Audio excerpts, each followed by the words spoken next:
Now, Sheffield's gay quarter is on the brink of collapse. Queer Junction has permanently shut its doors, while Dempsey's next door is fighting to retain its late licence. Our reporter Luke Reevey has more. What has taken place over the past few months between the nightclubs and South Yorkshire Police is a feud worthy of the history books. Dempsey's are looking to avoid the same fate as neighbours Queer Junction. We have lost thousands of pounds. I'm talking about tens of thousands of pounds because of it. They've also blackened our name in the Star, saying that we're a violent venue and what have you.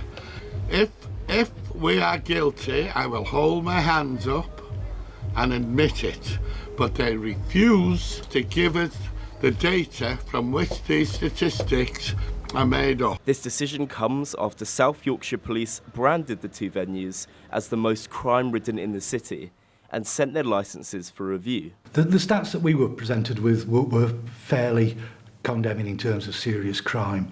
I think we certainly associated with Queer Junction, they were saying there'd been 135 incidents of violent crime within 12 months, both in the area, but many of which directly associated with the premises, because we know the premises have said it's actually a lot to do with the area and not to do with our club, but the evidence from the police was otherwise. We don't know what's going to happen. We can't plan.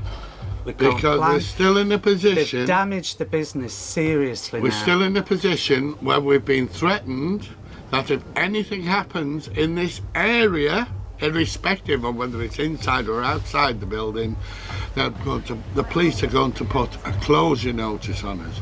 So we're now in a position where we're afraid to call for police assistance. The first question you asked was, is this hate crime? Are these venues being targeted? Because then, you know, it isn't the venues that should suffer, but actually the majority of the number of those incidents classed as hate crime was no higher than anywhere else in the city. It stinks of homophobia, doesn't it? Well, if we haven't got the reasons, what conclusions do we come to? Because they're not telling us what we've done wrong. So why are we different to why are we different? It's like a dictatorship.